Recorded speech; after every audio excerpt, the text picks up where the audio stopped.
So cool. We're here with Charlie O'Donnell from First Round Capital. Charlie, thanks for being here. No problem. Maybe you could just tell us the way to get started, just about First Round and what you guys are up to. Sure. So we're very properly named First Round Capital. We like to do investments as early as possible. So I think people can sort of think of us as a seed or angel stage investor. That's typically when we encounter a lot of the companies that we meet with.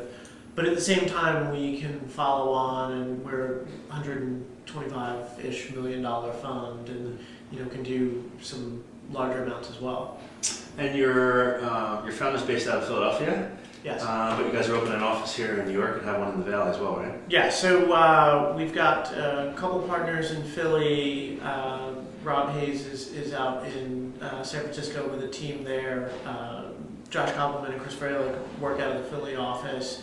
Howard Morgan works out of everywhere.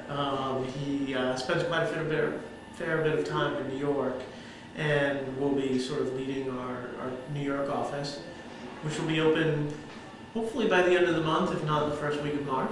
I saw the photos. Yeah, I saw the photos on your blog and posted it as well. Where exactly is the office? So it's right in Union Square. It's 200 Park South, which is the Nice. north end of the park, right across the street from the W. Nice. So great location, well worth the wait, and we're excited about it. Awesome. And so what's your sweet spot in terms of the amount that you like to invest?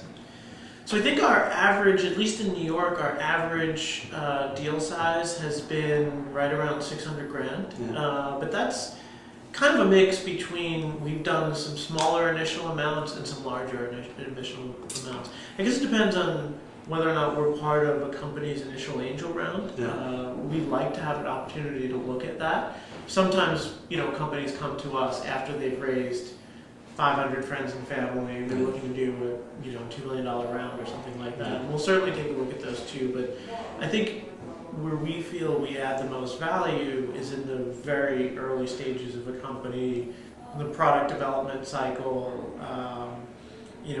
Really focusing in on where the most value is going to be created in the company and helping companies get to a venture round. Yeah. So what do you look, besides being early stage? What do you look for? What do you guys are focused on in terms of what's your decision making criteria?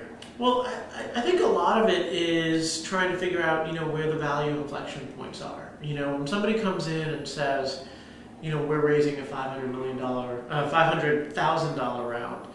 My number one question is, okay, where does this get you? Yeah.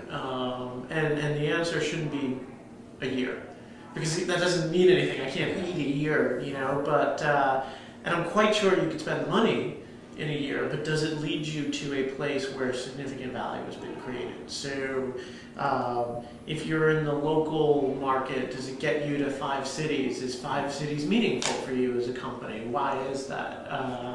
Does it get you a certain product that you think is a viable product on its own as a company? And that's really important. You want to see really, really high leverage for that amount of money, whatever it is that you're raising. I think obviously scalability. I think the number one thing I've seen missing from most pitches is customer acquisition.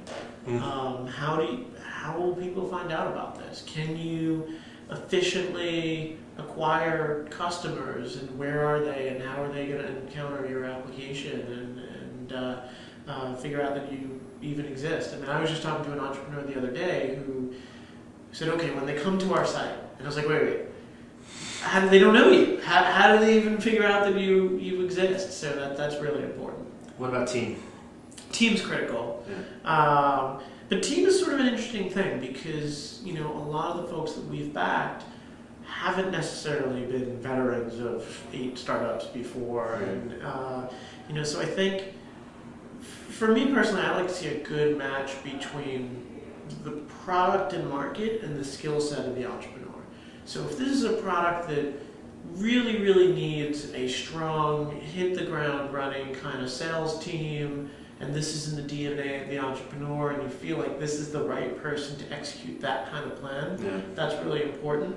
I talked to a company not too long ago who was really going to depend a lot on search traffic, and that's something I think is really important to have in the DNA of the founders to think about.